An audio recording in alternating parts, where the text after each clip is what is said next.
The sky full of clouds with no proper shroud, they covered Jade then with her own bedroll, a cairn made of stone, or Jade's pale frail bones, and off again into the meadow, through brambles and briars and scrub that grew drier, the skitters replacing the skeeters, a dudgeon to dwindle as footfalls grew nimble, like game ill to imprecate beaters.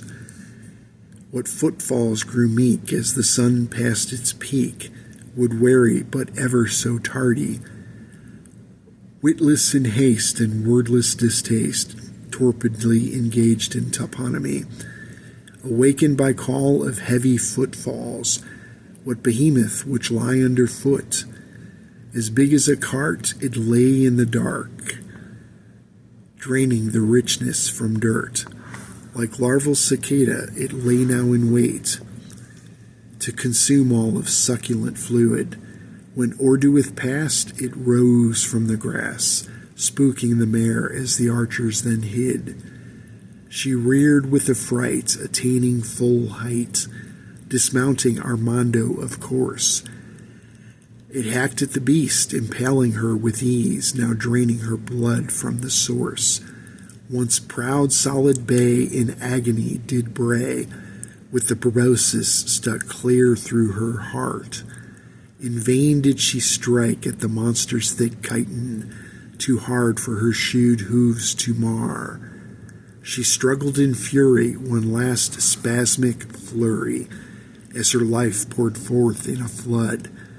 With one last shrill cry, the warhorse did die, her corpse devoid completely of blood.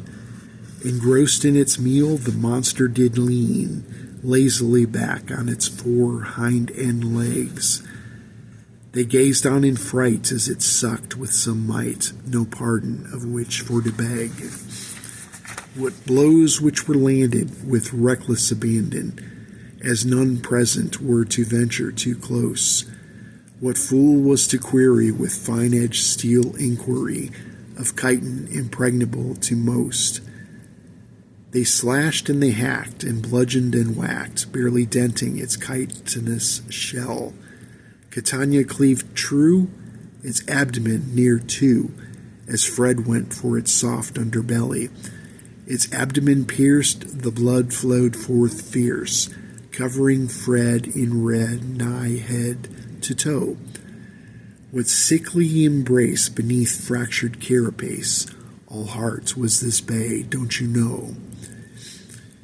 Its meal now depleted, the monster did rear, it lashing and flailing in a frenzy. Blind angst revealed, it whirled and it reeled, alas, for life it had naught but envy.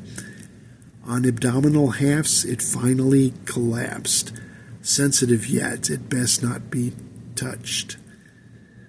Dead not quite yet, and with no blood to let, approached it could still flail amuck. Lingering still, mellifluent spill, twitching like a maladroit majorette. Eyes blackened with hate upon unforeseen fate, one more horse to be one lasting regret. What plitherous ply to be harried for time, what questions of incidental happenstance. To hear and to see, wide open it be, were observers near hither by chance. Best we get moving to fates of our choosing, no purpose really in sticking round here. Quiet now, please, proceed through the trees, for further frolics foul are engendered, of losses to note and shares to forego, of moiety and 2 Xanthus archers, Armando's warhorse fallen with remorse, a paladin struck down for to march.